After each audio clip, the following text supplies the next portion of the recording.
پرانے زمانے کی بات ہے کہ ایک چھوٹے سے ملک پر ایک بادشاہ حکومت کرتا تھا۔ بادشاہ بہت ہی عیش پرست انسان تھا۔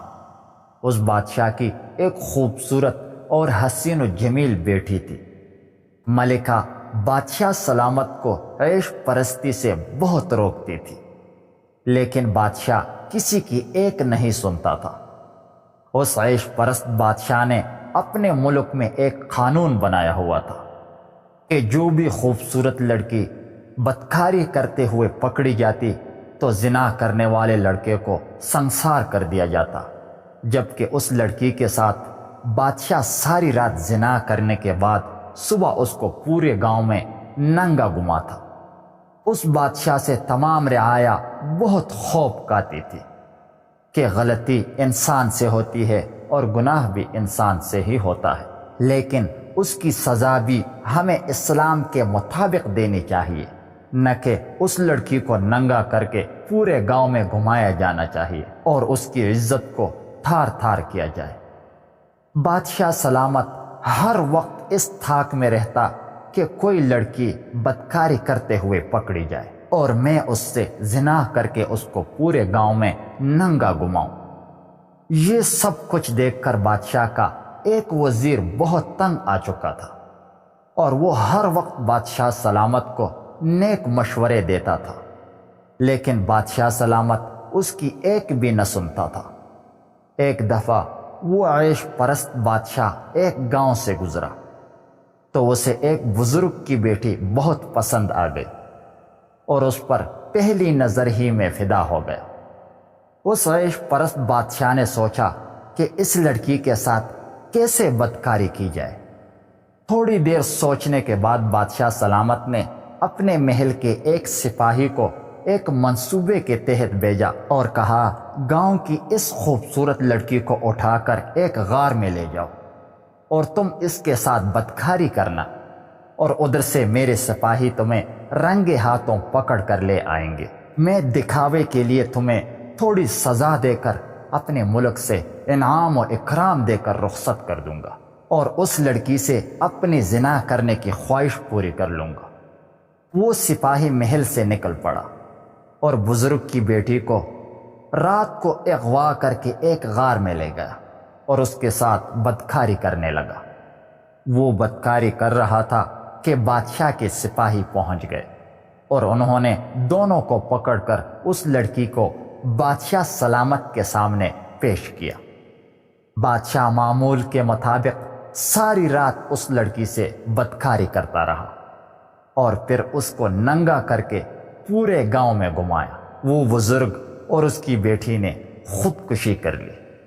یہ سب کچھ دیکھ کر وزیر کو بہت غصہ آیا اور اس نے اس بادشاہ سلامت کو سبق سکھانے کا ٹھان لیا۔ چند دن سوچنے کے بعد وزیر بادشاہ سلامت کی بیٹی کو اغوا کر کے اسی غار میں لے گیا اور اسی کے ساتھ بدکاری کرنا شروع کر دی۔ جب بادشاہ کے سپاہیوں نے بادشاہ کو خبر دی کہ بادشاہ سلامت شہزادی آپ کے وزیر کے ساتھ زنا کرتے ہوئے پکڑی گئی ہے، جیسے ہی بادشاہ نے سنا کہ میری بیٹی وزیر کے ساتھ بدکاری کرتے ہوئے پکڑی گئی ہے تو اس کے پیروں تلے زمین نکل گئی کہ اب اگر وہ اپنا قانون اپنی بیٹی پر لاگو نہ کرتا تو رعایا اس سے بدزن ہو جاتی اور اس کی سلطنت خطرے میں پڑ جاتی۔ یہ سوچ کر بادشاہ سلامت بہت پریشان ہوا کہ اب میں کیا کروں گا۔ انہی سوچوں میں گم تھا کہ اس کے سپاہی وزیر کو پکڑ کر اور شہزادی کو لے کر محل میں حاضر ہوئے۔ جیسے ہی وزیر محل میں داخل ہوا تو اس نے بادشاہ سے کہا کہ تم مجھے سنسار کر دو اور اپنی بیٹی کے ساتھ ساری رات زنا کرو اور اس کے بعد اس کو صبح گاؤں میں ننگا کر کے گھما دو، کیونکہ تمہارا قانون سب کے لیے برابر ہے۔ اگر تم نے ایسا نہ کیا تو تمہیں اپنے سلطنت کو کھونا پڑے گا۔ یہ سب سن کر بادشاہ بہت پریشان ہوا، کیونکہ ایک طرف اس کی بیٹی تھی جبکہ دوسری طرف اس کی سلطنت تھی۔ جب یہ خبر پورے ملک میں پھیل گئی تو تمام رعایا محل میں جمع ہو گئے۔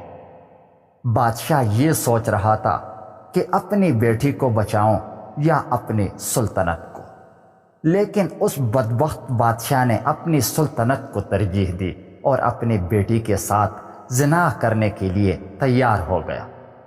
معمول کے مطابق شہزادی کو تیار کیا گیا، اور جیسے ہی بدبخت بادشاہ کمرے کے اندر داخل ہوا تو بادشاہ کی بیٹی اس کے سامنے ننگی موجود تھی۔ بادشاہ کے دل کی دھڑکن تیز ہو گئی اور اس کے سانسیں رکنے لگی۔ اب وہ جیسے ہی اپنے بیٹی کے قریب جا رہا تھا تو اس کے دل کی دھڑکن مزید تیز ہوتی جا رہی تھی۔ اب بادشاہ کو معلوم ہو گیا کہ میرا ہی قانون مجھ پر بھاری پڑ رہا ہے۔ اگر میں مجبور والدین کی بیٹیوں پر یہ قانون لاگو نہ کرتا تو شاید آج یہ سب کچھ میرے ساتھ نہ ہوتا۔ اب اس کے پیر کانپ رہے تھے اور وہ سوچ رہا تھا کہ اگر میں نے اپنی بیٹی کے ساتھ زنا کیا تو میری عمر بھر کی محنت سے حاصل کی گئی سلطنت چند ہی لمحوں میں میرے ہاتھ سے چلی جائے گی۔ اب جیسے ہی وہ شہزادی کے قریب ہو گیا تو اسی وقت زمین پر گر پڑا اور وہیں مر کر ڈیر ہو گیا۔ تھوڑی دیر بعد وزیر اس بادشاہ کو گھسیٹتا ہوا باہر تمام رعایا کے سامنے لے آیا اور ان سے کہا کہ اگر میں نے بادشاہ کی بیٹی کے ساتھ زنا کر کے غلط کیا ہے تو میں سنسار ہونے کے لیے تیار ہوں۔ یہ سب سننے کے بعد رعایا اس سے بہت متاثر ہوئی کہ جو بادشاہ اتنے سالوں سے لڑکیوں کی عزت کے ساتھ کھیلتا رہا تو اس کا انجام اس وزیر نے دکھا دی۔ اس کے بعد پھر بادشاہ کی بیٹی کی شادی اس وزیر سے کر دی گئی اور پھر اس کے بعد وزیر کو نیا بادشاہ مقرر کر دیا گیا۔ اگر آپ کو یہ ویڈیو اچھی لگی ہو تو پلیز چینل کو ضرور سبسکرائب کیجیے گا۔ میں روزانہ اسی طرح کی ویڈیوز اپلوڈ کرتا رہتا ہوں۔ شکریہ۔